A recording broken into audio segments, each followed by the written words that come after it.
Hello everyone, this is Serious Trivia. Welcome back to the episode of our Theorycraft Thursday. For those of you who are joining us for the very first time, Theorycraft Thursday is a weekly series for the upcoming collectible card game Total War Elysium, where I'll be diving into a certain gameplay or design topic. And this week, since there is still no major news except for the launch of the new season and a new rank above the Eagle rank, we are just gonna take a break and look at another concept in the game, namely the range concept, and do an overview of all the cards similar to what we did last week with all the shattered card. So let's take a look at all the short range units available in the game to kick things off. And they are exactly 21 units or structures with short range as a keyword. And we see them all here ranked by their supply cost. But perhaps a better way to take a look at them is by the error or the faction that's available for each of these cards. And if we reorganize them that way and split them up a little bit, what we have here is two cards that belongs to the Timeless faction, and they are the Catapult and the Frontier Trackers. And you can see that there's not many short range cards available to all factions, and really range is exclusive almost entirely to the Empire factions, which we'll see very soon. But these two cards are quite useful and can be incorporated to a variety of decks.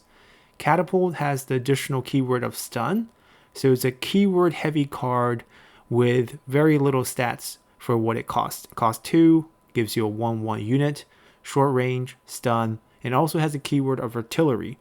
So if you run some sort of artillery deck that synergizes whether with getting more round shots or boosting the stats of artillery units, this would work nicely, but it is still quite pricey for what it offers. Then Frontier Trackers has a stat of 1/3. So you see here, once again, a lot of cost for very little stat, but it does have a very powerful effect in that whenever an enemy becomes the target of any played card, this attacks it.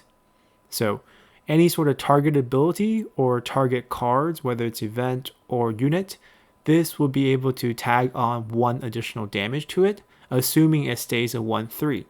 If you can boost this card with other means, then this can be quite powerful, as it can magnify your damage whether you're using a targeted damage spell, similar to something like Trample. You do 2 damage to a single target, and then Frontier Tracker will tag on some more damage. And because it's range damage, you're not trading damage back, you're just dealing the extra damage to the enemy unit.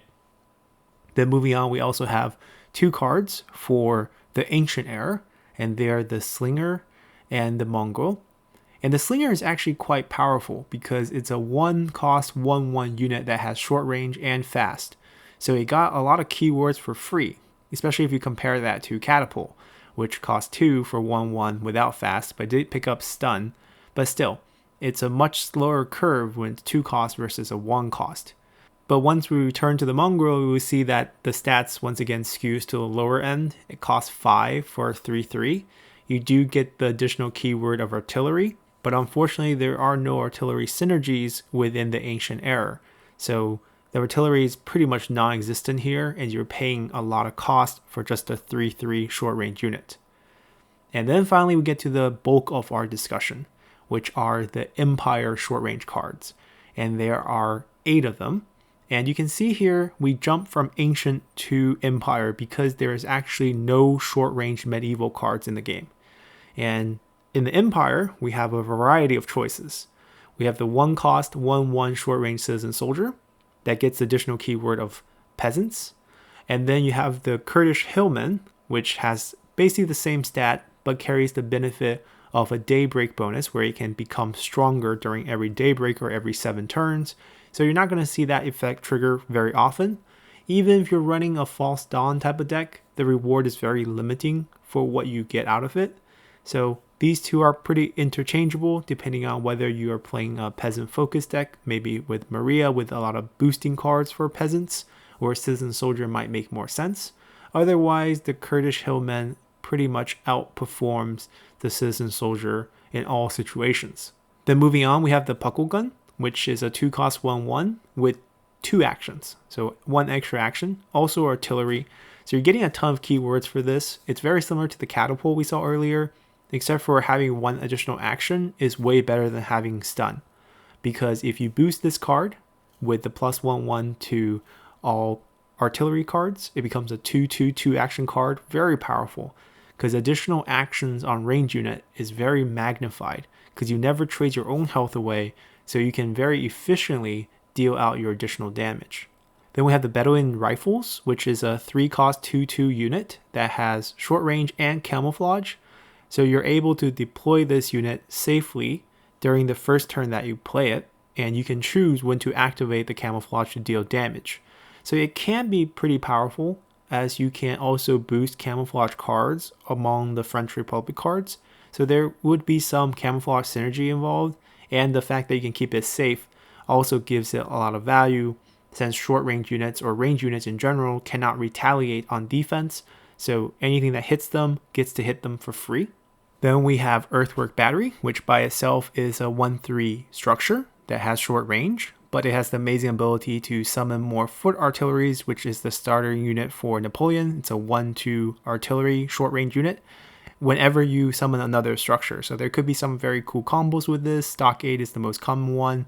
4 costs, you end up with 3 short range units and structures, 1/3, 1/2, 1/2, pretty powerful. And then you have Light Infantry, which has the ability to move a target enemy unit or general when you herald the card onto the field. It's 2/2 by itself. The movement pretty much is a defensive play, where you can drag one of the enemy melee units to the back line to buy yourself a turn. It's kind of similar to the camouflage effect. It helps keep this unit safe and also can be used in movement decks. If you have Vigilant Watch in play as well, that will deal the damage from that ability.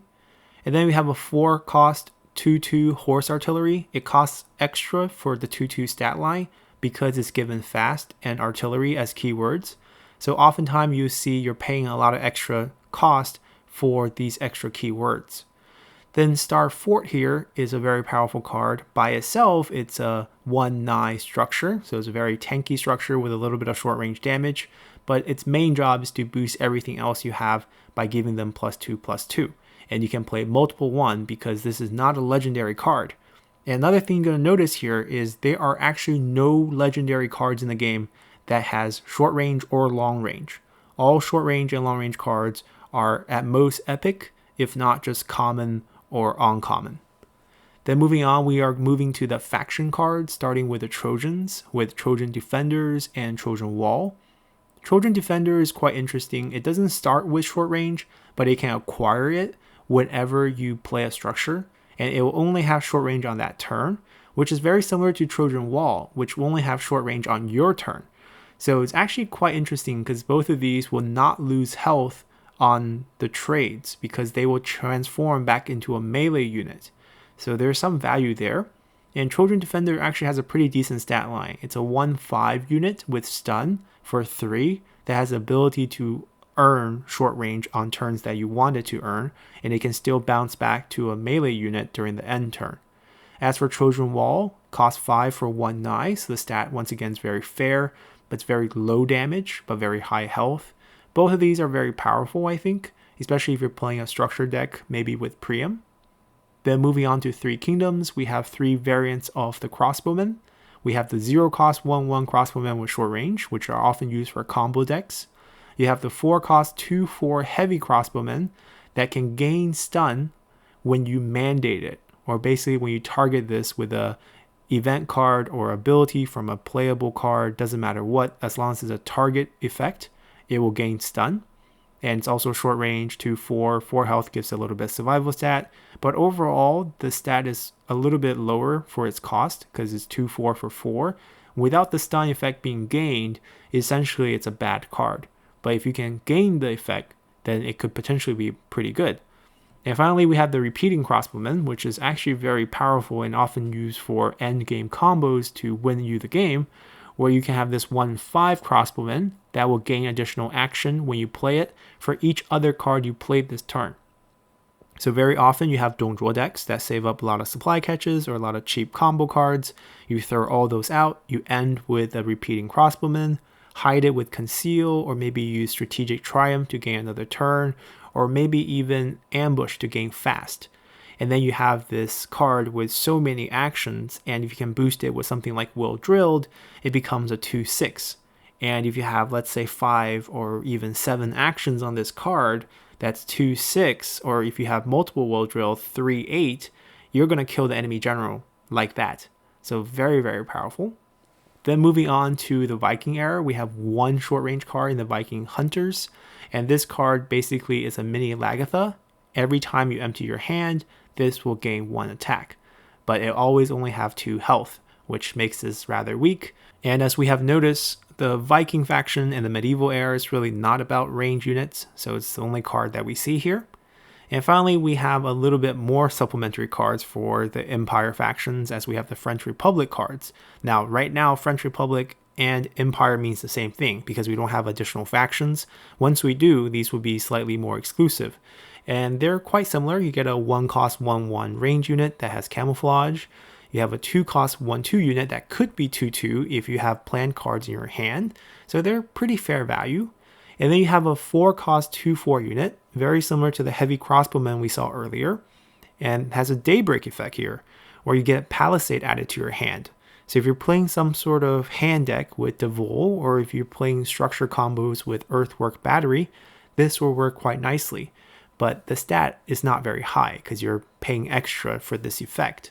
Then moving on from short range, we have long range cards. There are only 11 long range cards.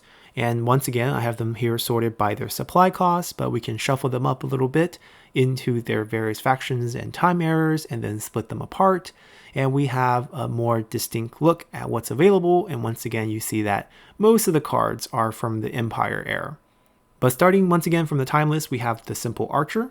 It's a 1/2 2-cost unit with long range. Long range obviously means you can fire at all the lines from whichever line they're in, whereas short range can only fire over one line to hit the next line. And this is as simple as it gets. No keywords, nothing special about the cards. There is nothing that's an archer boost in the game, so the keyword of archer doesn't mean much here. Then we have a 3 Kingdoms card, Defenders of Earth, 2/3 units for 5. So the cost is very high, but it does have some cool effects. Whenever you mandate this card, you gain an additional archer, which we just seen, to be deployed. So you don't have to play it, you don't get a new card, you just get a new unit spawn. And this would be great if we don't have another card that's coming a bit later, which we'll show.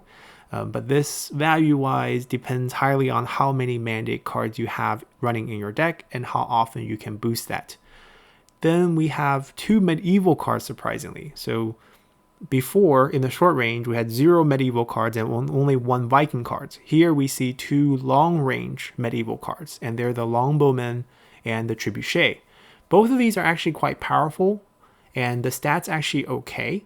The Longbowman is a 1/2 unit, which you might think very low stat, sure, but it has long range and +1 action. So you can think of this almost as 2 archers, because you get to fire twice. And if you can provide any type of boost for this card, that action is only going to magnify that. So the Promote card, which is a +3/+3 with stun on the own unit, that's a very powerful card to use on your Longbowmen. This becomes a 4/5. You can't use it next turn. And usually long range cards on the back line, so it's probably safe for the next turn. And then you can use this as a 4/5 2 action long range card, which is just deadly.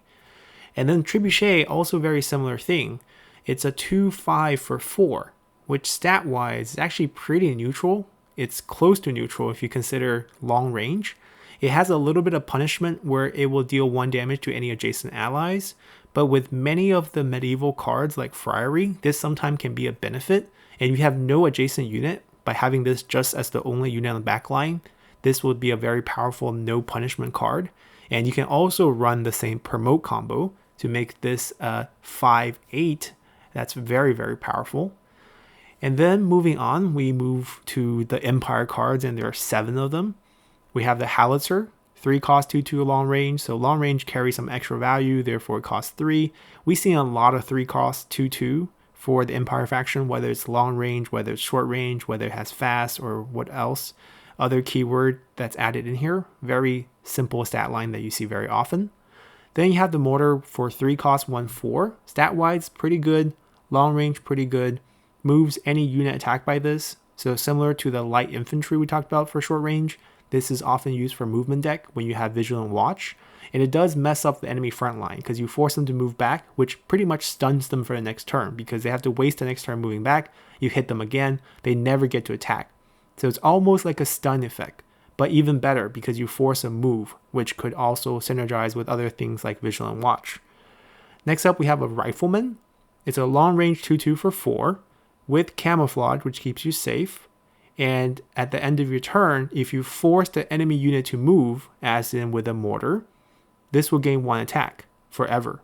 So you can keep this camouflage, force the enemy to move a lot, whether through about face or from mortar, from light infantry, and then this becomes quite powerful. You sneak attack once with the long range. Maybe it gets wiped out because it only has 2 health, but that might be worth it. Then we have the Standalone Cannon, which is rarely played because you can summon this with the event card, but it's a 2/4 unit for 5, so stats very poor, but if it's on the front line, it will have splash. And that's really the only time when this card is really worth it. Now you could play this on the back and have some sort of movement card to force it onto the front on the next turn. Playing on the back keeps it safe, moving into the front gives you additional abilities. That might make this worth it. Aside from that, it's pretty bad to play this as a standalone card. Then we have Rocket Troop, which is a backline 6 cost 1/4 unit with splash, long range, +1 action. So this can be powerful if you can keep it alive because the splash effect is very nice. 4 health is very nice. It costs a lot at 6. It has a lot of competition at 6 because if you look at this, 6 is also the cost of Sudden Barrage and various other cards.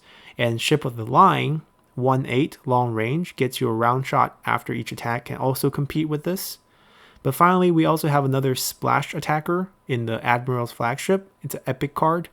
It's long range splash 3/8 for 8. This might sound a little pricey, but once you get to about 8 health here, you really shouldn't consider the stat line that much because 3 attack with splash is basically 9 attack, or at very least 6 attack. So it does carry over and you can hit multiple targets, so that has value too. So this is a rather powerful card, and the fact that it's not legendary means you can take it every day in the late game also makes this pretty strong because you can safely play this on the back, and even if you can't target cavalry, you can target the card next to the cavalry and still deal the damage to the cavalry, which makes this quite powerful as cavalry is usually the answer to range cards because you can't hit frontline cavalry unless you're on the front line as well. Then finally, aside from the cards we've been showing so far, which has a grand total of 32 if you've been counting, there are 8 cards that are related to the short range or long range keyword, and they're displayed here by supply cost, and we can also shift them by type. We have the Fog and Flank Charge as event cards that counter range. Fog will stun everything with range, even friendly cards, and Flank Charge will help you deploy a Nomad Cavalry, which is a 2/2 flanking cavalry, for each range enemy. So if you're facing off against a lot of range enemies, perhaps a Mycenaean Chariot spawning lots of archers, this will be the card to use. Then we have Man the Wall, which is a Trojan card, cost 2, gives any friendly structure short range, and also helps you draw a card. You do have to be mindful structures are not offensive cards. They can be once you give them short range, but they also mean they lose all their tankiness because during the end day, enemies can just hit them. And then we have 3 cards that all spawn additional units that have short range or long range in some cases. You have the Hun Crossbowmen, which summons 3 of those 0/1/1 crossbowmen. You have Conscription that can summon 4 or 5, depending on whether it's planned or not, of the 1/1 citizen soldiers. And then here we have the Grand Battery, which can summon 2 or 3 of those cannons we talked about earlier, depending on if this card is planned or not. And then finally, we're wrapping up with a unit and a structure that would summon more range cards. So this is the 2/3 comp that I was talking about, comparing to the Defender of Earth, which summons more archers, depending on how many times you mandate. This is also 5 cost 2/3. Of course, this card itself isn't long range, but it has flanking. And when you play this, if you get Heroic effect, you get 2 archers right away. And doesn't matter if you get Heroic or not, whenever this dies, you get 2 more. So value-wise, this is so much better than the Defender of Earth. So I feel like Defender of Earth really either needs a stat boost or a cost reduction. Then finally, we have the Tavern, which will Herald and Daybreak And each time that gets triggered, it will summon 2 citizen soldiers, which are these peasants 1/1 short range units.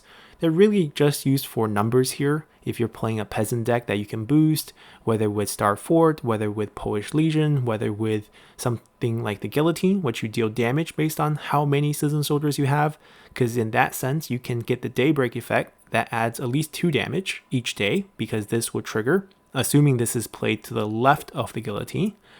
And aside from these 8 cards that have some relationship with short and long range, there is still a non-playable card in the Foot Artillery, which we might as well showcase here. This is a card that you get for free by playing as Napoleon.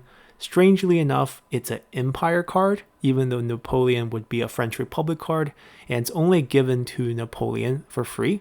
It can be summoned by using Earthwork Battery, so that's probably why it got the Empire tag, because Earthwork Battery is an Empire card. But aside from these cards, that's all the short range and long range we have in the game. There is definitely an imbalance with a heavy focus on Empire factions, which makes some sense. And in the future, if we get new factions introduced entirely, so aside from, let's say, the Vikings, we get another medieval faction, maybe we'll see more range units then. And if we get other types of Empire factions aside from the French Republic, maybe we'll see less range units for them as well. Or maybe even more of a heavy emphasis considering the entire Empire roster has most of the range cards. So that's going to do it for us for this week. Hopefully we'll get a big patch next week so we have something new to talk about, including some of those balance changes that everyone loves and hates. So until then, bye!